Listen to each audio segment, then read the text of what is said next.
सभी साथियों को नव बुधाई और जय भीम। मित्रों, आज हम बाबा साहब के उस प्रसंग की चर्चा करेंगे जब बाबा साहब को विदेश से शिक्षा प्राप्त करके भारत लौटने का सौभाग्य प्राप्त हुआ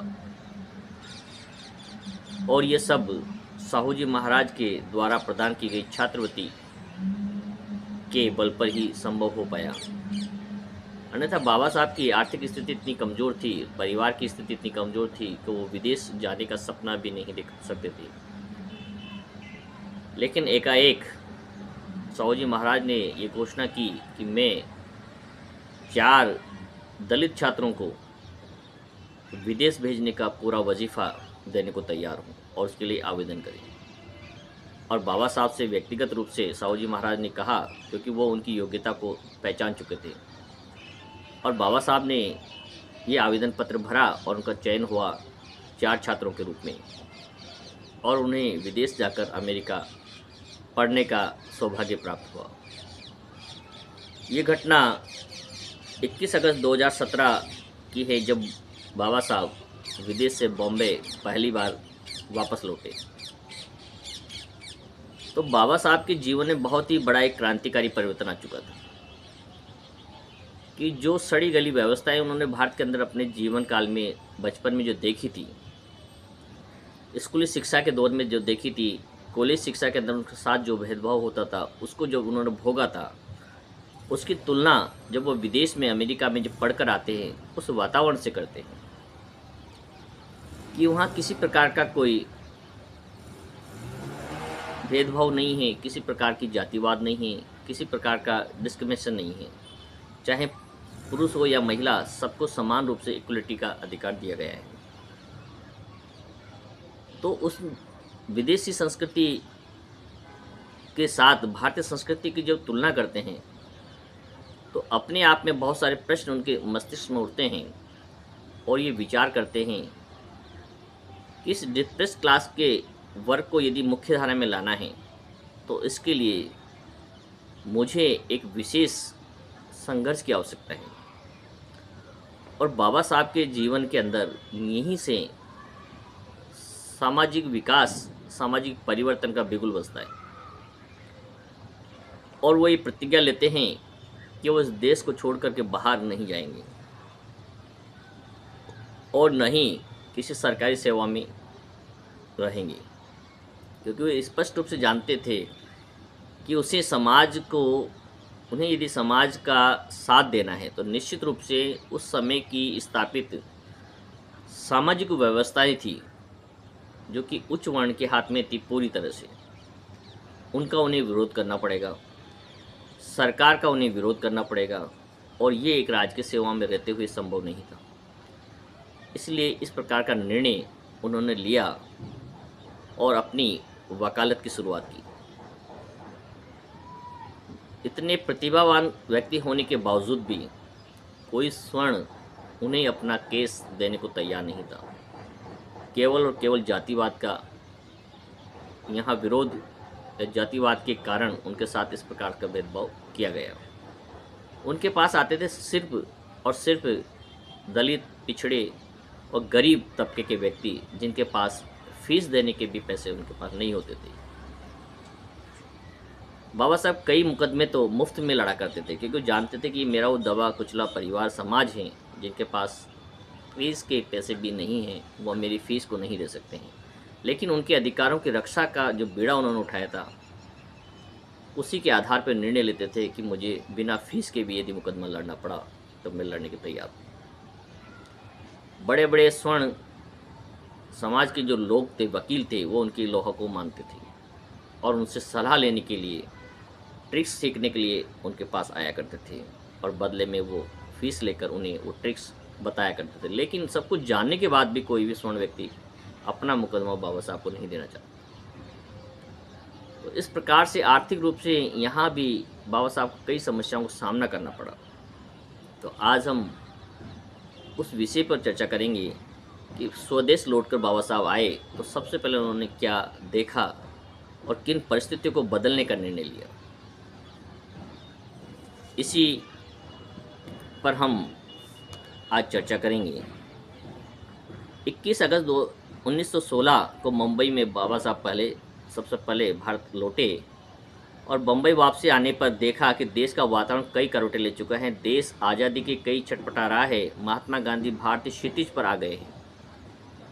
मोहम्मद अली जिन्ना ने मुसलमानों की हितैषी संस्था मुस्लिम लीग की स्थापना कर ली है और मुसलमानों भी अपनी स्वतंत्रता के लिए प्रयत्नशील हैं। सभी समाज अपने अपने प्रतिनिधियों का चुनाव करके आज़ादी की संघर्ष की लड़ाई में लगे हुए थे और कांग्रेस संपूर्ण हिंदू समाज, अस्पृश्य समाज, डिप्रेस क्लास का अपने आप को प्रतिनिधित्व घोषित कर चुकी थी। लेकिन बाबा साहब ने देखा कि यदि हम अंग्रेजों से आज़ाद भी हो गए तो हम उसी सड़ी गली व्यवस्था के अधीन हो जाएंगे जिस व्यवस्था के तहत सदियों से हमारा शोषण होता आया है। तो बाबा साहब ने राजनीति के अंदर प्रतिनिधित्व की बात की और ये बात उन्होंने गोलमेज सम्मेलन में उठाई और अपने राजनीतिक अधिकारों को प्राप्त करने का पूरा प्रयास किया। इसी दौरान एनी बेसेंट ने होम रूल लीग की स्थापना कर चुकी थी और वो भी आज़ादी के लिए आंदोलन में जुटी हुई थी। डॉक्टर अंबेडकर ने विदेशों में रहकर विश्वविद्यालय की पढ़ाई और शोध नहीं किया, अपितु वहाँ के समाज, परिवेश, संस्कृति, रीति रिवाज आदि सभी का गहन अनुभव और अध्ययन किया। विश्व जिस तेज़ी से बदल रहा है और किस ऊंचाई को छूता जा रहा है, ये सब उनके प्रश्न थे कि सारी दुनिया विज्ञान के आधार पर, तर्क के आधार पर, शिक्षा के आधार पर कितनी ऊंचाई को छू रही है, लेकिन आज मेरा समाज उसी दलदल में फंसा हुआ है, अंधविश्वास और प्रताड़ना का शिकार है। तो इसे बाहर निकालने के लिए विशेष प्रयास की आवश्यकता है। मानव व्यवहार में होने वाले परिवर्तन और नव अर्थव्यवस्था मूलक समाज की अच्छाइयों को डॉक्टर अम्बेडकर जर्जरित भारतीय समाज को उठाने के संदर्भ में प्रस्तुत करना चाहते थे। विश्व व्यक्तिवाद और समाजवाद दो गुटों में उभर कर सामने आ रहा था। ऐसी सूरत में यदि अर्धविकसित देश नहीं संभल पाए तो वे देश को भौगोलिक रूप से आज़ाद कराकर भी पुनः नव अर्थतंत्र की जकड़ में ले जाएंगे। उन देशों को चलाने की चाबुक किन्हीं दूसरे देशों के हाथों में होगी। जो राष्ट्र ध्रुवीकरण के पक्ष में थे वो मुगालते में थे कि तमाम दुनिया की भाग्य विधाता बनने का श्रेय पुनः हासिल कर लेंगे और स्थितियों को पुनः अपने पक्ष में मोड़कर शोषण के चक्र के बदस्तूर कायम रखेंगे। इसके अलावा उनके विचारों पर पश्चिमी समाज के प्रजातांत्रिक मूल्यों के विशेष प्रभाव था। बाबा साहब जब विदेश से आए तो उनका पूर्णतः मनोस्थिति बदल चुकी थी। अब वो धर्म को महत्वपूर्ण नहीं मानते थे, वो राजनीतिक भागीदारी के पक्ष में थे, शिक्षा के पक्ष में थे और प्रत्येक व्यक्ति को अधिकार होना चाहिए कि वो अपनी समस्याओं से जूझ जो रहा है उससे बाहर निकलने के, उसे संघर्ष का अधिकार दिया जाए। अंबेडकर विदेश में रहकर नव मानव मूल्यों और जीवन के प्रति स्वस्थ और मुक्त विचारों की स्थापना करने हेतु अपने आप को तैयार कर चुके थे। उन्होंने हिंदू समाज को विश्व के उन्नत समाज से सम्मत करने का इरादा कर लिया था। जब तक हिंदू समाज भेदभाव रहित नहीं हो जाता तब तक किसी प्रकार की उन्नति संभव नहीं है। उन्होंने अपने समाज को समझाया कि जब तक इस धर्म के अंदर भेदभाव, जातिवाद, ऊंच नीच हैं और इससे हम मुक्त नहीं होंगे तब तक हमारी मुक्ति संभव नहीं है, चाहे देश आज़ाद हो जाए।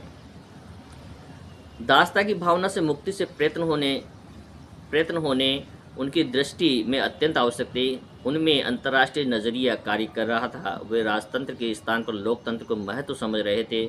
उनमें यह समझ विदेश जाने से पूर्व भी विकसित हो चुकी थी। विदेश में रहकर उन्होंने लोकतांत्रिक प्रशासन के नज़दीक से देखा और समझा था। उन्होंने निरंतर इस बात पर जोर दिया कि लोकतंत्र एक देश में ही हमेशा एक जैसा नहीं होता है। हर देश की परिस्थिति के अनुसार लोकतंत्र के मायने बदल जाते हैं। कोई नहीं कह सकता है कि 1688 में इंग्लिश क्रांति से पूर्व का लोकतंत्र 1688 की क्रांति के बाद का लोकतंत्र एक जैसा था। बिल्कुल परिवर्तनशील था। लोकतंत्र में सरकार जनता की होती है, जनता के द्वारा होती है और जनता के लिए होती है। परंतु डॉक्टर अंबेडकर ने इस संबंध में अपने विचार को इस प्रकार से परिभाषित किया। उन्होंने कहा, नहीं, उस स्वरूप और तथा उस पद्धति की सरकार जिसके द्वारा बिना रक्त बहाए मानव जीवन के आर्थिक और सामाजिक क्षेत्र में क्रांतिकारी परिवर्तन होते हैं, उसी को लोकतंत्र कहते हैं। अब्राहम लिंकन की परिभाषा को गलत साबित कर दिया। बाबा साहब से पहले लोग यही मानते थे कि जनता का शासन जनता के लिए, जनता के द्वारा जो चलाया जाता है उसी को लोकतंत्र कहते हैं। बाबा साहब ने स्थापित किया कि नहीं, हम उस व्यवस्था को, पद्धति को लोकतंत्र कह सकते हैं जो बिना रक्त बहाए मानव जीवन के आर्थिक और सामाजिक क्षेत्र की क्रांतिकारी परिवर्तन ला सके। यदि वो लोकतंत्र ही किस काम का जो मानव के समानता के लिए संघर्ष न करें, उनके दुखों को दूर करने के लिए संघर्ष न करें, उनके भेदभाव को मिटाने के लिए कार्य न करें, और उस भेदभाव को मिटाने के लिए लोगों को यदि रक्त बहाना पड़े, तो उस लोकतंत्र के कोई मायने नहीं है। ये सरकारों का कर्तव्य है, और सरकार यदि इस मार्ग पर चलती है, इस कार्य को करती हैं, तो वो सफल लोकतंत्र है। बाबा साहब ने स्थापित किया। आर्थिक तथा सामाजिक क्षेत्र में हो रहे क्रांतिकारी परिवर्तनों को जब तक जनता स्वीकार करने लगती है, तब समझना चाहिए कि लोकतंत्र परीक्षा में सफल हुआ है। यदि जनता उसको नहीं समझती है, स्वीकार नहीं करती हैं, तो उस लोकतंत्र की कोई मायने नहीं है। डॉक्टर अंबेडकर ने यह भी निष्कर्ष निकाला कि विभाजित होकर स्वस्थ जीवन नहीं जिया जा सकता है, इसलिए समाज के साथ ही रहना पड़ेगा। वो कभी भी समाज को धर्म के आधार पर अलग करने के पक्ष में नहीं रहते इस समय तक। तो बाबा साहब ने स्पष्ट कहा कि विभाजित होकर स्वस्थ जीवन नहीं जिया जा सकता है। वो आवश्यक समझते थे कि समाज में न तो ऑप्रेस्ड कास्ट हो और न सप्रेस्ड कास्ट हो। उन्होंने जोर देकर इस बात को दोहराया कि लोकतंत्र की सफलता का मूल कारण परस्पर बटा होना है। आप विचारों के आधार पर बढ़ सकते हैं, लेकिन जहाँ राष्ट्र की बात आती है, जब मानव कल्याण की बात आती है, तो उन्हें एक साथ होना होगा, तभी राष्ट्र का विकास होगा। साथ ही उन्होंने सशक्त विपक्ष के अतिरिक्त एक जरूरी बात ये बताई कि कानून प्रशासन में समानता होनी चाहिए। संसार के लोकतांत्रिक देशों के उदाहरणों से ये स्पष्ट होता है कि लोकतंत्र ऐसा पौधा नहीं है जिसे कहीं भी उगाया जा सके। उनके पास विदेशी जीवन के गहन अनुभव और प्रसंग थे, जिससे वे मौजूदा भारतीय समाज को उद्योन्मुख करना चाहते थे। बाबा साहब को ऐसा लगा कि यदि इस समय हमने ऐसी सरकारों का साथ दिया, ऐसे संगठनों का साथ दिया जो कि केवल राजनीतिक अधिकार प्राप्त करना चाहते हैं, सामाजिक परिवर्तन नहीं चाहते, इसलिए बाबा साहब ने अपने दलित वर्ग के समाज को एकत्रित किया और संगठित किया। बाबा साहब को इस बात का गहरा धक्का लगा कि वह विश्व